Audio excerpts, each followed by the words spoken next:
जोहार, पहचाना मुझे? मैं हूँ गणना प्रपत्र यानी इन्यूमरेशन फॉर्म।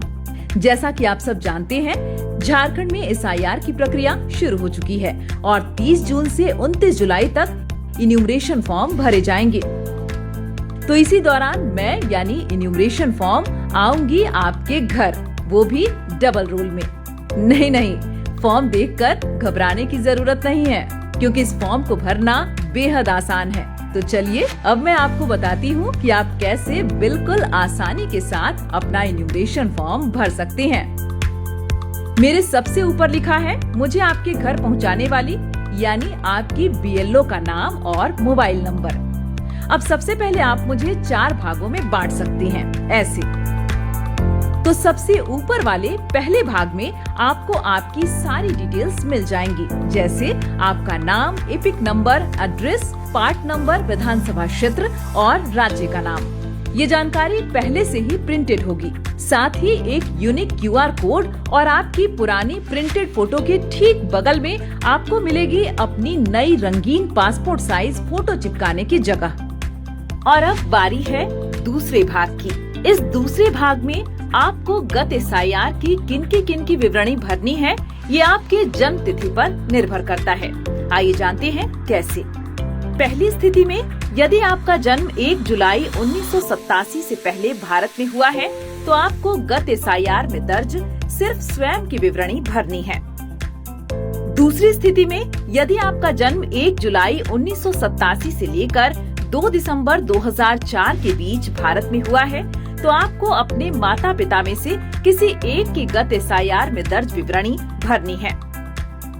तीसरी स्थिति में यदि आपका जन्म 2 दिसंबर 2004 के बाद भारत में हुआ है, तो आपको अपने माता और पिता दोनों के गत एसआईआर में दर्ज विवरणी भरनी होंगी। तो पहली स्थिति में जिनका जन्म 1 जुलाई 1987 से पहले हुआ है, वो इन्यूमरेशन फॉर्म के इस हिस्से में अपनी विवरणी इस प्रकार भरेंगे। गत एसआईआर की मतदाता सूची में दर्ज अपना नाम लिखें। इसके बाद एपिक यानी मतदाता पहचान पत्र का सीरियल नंबर अगर उपलब्ध हो तो यहाँ लिखें। रिश्तेदार का नाम वाले कॉलम में अपने पिता का नाम लिखें और नीचे संबंध वाले कॉलम में उनसे अपना संबंध दर्ज करें। अब जिला, राज्य और विधानसभा वाले कॉलम को भरें। इसके ठीक नीचे बनाए गए बॉक्स में आप गत एसआईआर में दर्ज स्वयं का विधानसभा क्षेत्र संख्या, भाग संख्या और क्रम संख्या दर्ज करें।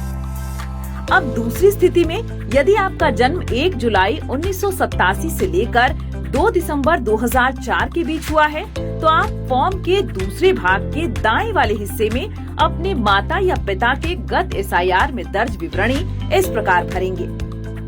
नाम वाले कॉलम में माता या पिता जिनकी भी जानकारी उपलब्ध हो उनका नाम लिखें। यदि उनका एपिक नंबर उपलब्ध हो तो यहाँ लिखें। अब तीसरे कॉलम जहाँ रिश्तेदार का नाम लिखना है, वहाँ ऊपर नाम वाले कॉलम में जिनका नाम लिखा है उनके पिता का नाम लिखें। इसके नीचे वाले कॉलम में उनसे अपना संबंध लिखें। अब जिला, राज्य और विधानसभा वाले कॉलम को भरें। इसके ठीक नीचे बनाए गए बॉक्स में गत एसआईआर में दर्ज उनकी विधानसभा क्षेत्र संख्या, भाग संख्या और क्रम संख्या लिखें। अब तीसरी स्थिति में यदि आपका जन्म 2 दिसंबर 2004 के बाद हुआ है, तो आप फॉर्म के दाएं वाले हिस्से में दी गई जगह को कुछ इस तरह एक लकीर के माध्यम से 2 हिस्से में विभाजित कर लें। अब इनमें पहले वाले हिस्से में अपने पिता और दूसरे वाले हिस्से में अपनी माता की गत एसआईआर से जुड़ी विवरणी इस प्रकार भरें। नाम वाले बॉक्स में एक तरफ पिता और दूसरी तरफ माता का नाम लिखें। एपिक संख्या वाले बॉक्स में अगर उनकी एपिक संख्या उपलब्ध हो तो दर्ज करें। रिश्तेदार वाले नाम के बॉक्स में माता और पिता दोनों के ही पिता का नाम दर्ज करें। संबंध वाले बॉक्स में उनसे अपना संबंध दर्ज करें। इसके बाद जिला, राज्य और विधानसभा वाले बॉक्स को भरें। अब इसके ठीक नीचे वाले हिस्से में दिए गए विधानसभा संख्या, भाग संख्या और मतदाता क्रम संख्या के बॉक्स में इस तरह लकीर खींचें और माता और पिता दोनों की गत एसआईआर में दर्ज विवरणी इस प्रकार भरें। विधानसभा क्षेत्र संख्या वाले बॉक्स में गत एसआईआर में दर्ज माता और पिता दोनों की विधानसभा क्षेत्र संख्या लिखें।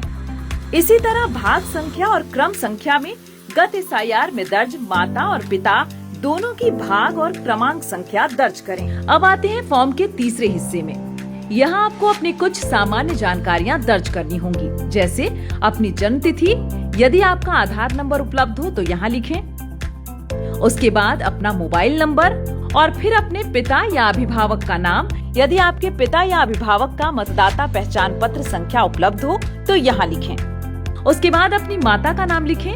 यदि उनका मतदाता पहचान पत्र संख्या उपलब्ध हो तो आप उसे भी अगले कॉलम में दर्ज करें। यदि आवश्यकता हो तो अगले कॉलम में अपने पति या पत्नी का नाम और उनका मतदाता क्रमांक दर्ज करें। लीजिए, आपने अपना इन्यूमरेशन फॉर्म लगभग भर ही लिया है, लेकिन अभी बाकी है सबसे जरूरी काम। इन्यूमरेशन फॉर्म के चौथे हिस्से में 3 महत्वपूर्ण घोषणाएं लिखी हैं। यदि आप स्वयं अपना इन्यूमरेशन फॉर्म भर रहे हैं तो इसे ऐसे पढ़ें। ऊपर उल्लिखित मतदाता, जो कि मैं स्वयं हूँ, ने किसी अन्य देश की नागरिकता प्राप्त नहीं की है। मैं मतदाता सूची में शामिल होने के लिए आवेदन कर रहा हूँ और ऊपर उल्लिखित नाम, जो कि मैं स्वयं हूँ, किसी अन्य विधानसभा क्षेत्र, संसदीय क्षेत्र में शामिल नहीं हूँ। मुझे पता है कि इस आवेदन के संबंध में उपरोक्त कथन या घोषणा करना जो झूठा है और जिसके बारे में मैं जानता या मानता हूँ कि वह झूठा है या जिसे मैं सच नहीं मानता हूँ, लोक प्रतिनिधित्व अधिनियम 1950 की धारा 31 के अंतर्गत 1 वर्ष तक का कारावास या जुर्माना या दोनों हो सकता है। और यदि आप परिवार के किसी अन्य सदस्य के लिए इन्यूमरेशन फॉर्म भर रहे हो तो इसे ऐसे पढ़ें। ऊपर उल्लिखित मतदाता, जो कि मेरे परिवार का सदस्य है, ने किसी अन्य देश की नागरिकता प्राप्त नहीं की है। मैं मतदाता सूची में शामिल होने के लिए आवेदन कर रहा हूँ और ऊपर उल्लिखित नाम, जो मेरे परिवार का सदस्य है, किसी अन्य विधानसभा क्षेत्र, संसदीय क्षेत्र में शामिल नहीं है। मुझे पता है कि इस आवेदन के संबंध में उपरोक्त कथन या घोषणा करना जो झूठा है और जिसके बारे में मैं जानता या मानता हूँ कि वह झूठा है या जिसे मैं सच नहीं मानता हूँ, लोक प्रतिनिधित्व अधिनियम 1950 की धारा 31 के अंतर्गत 1 वर्ष तक कारावास या जुर्माना या दोनों हो सकता है। इस घोषणा को ध्यान पूर्वक पढ़ने के बाद एक बार फिर दर्ज की गई जानकारी को अच्छी तरह जांच लें और अगर सारी जानकारियां सही हो तो सबसे नीचे दाहिनी तरफ दिए गए स्थान में अपने हस्ताक्षर कीजिए। यदि घर का कोई सदस्य अस्थायी रूप से अनुपस्थित हो तो घर का कोई भी वयस्क सदस्य उनका फॉर्म भर सकता है।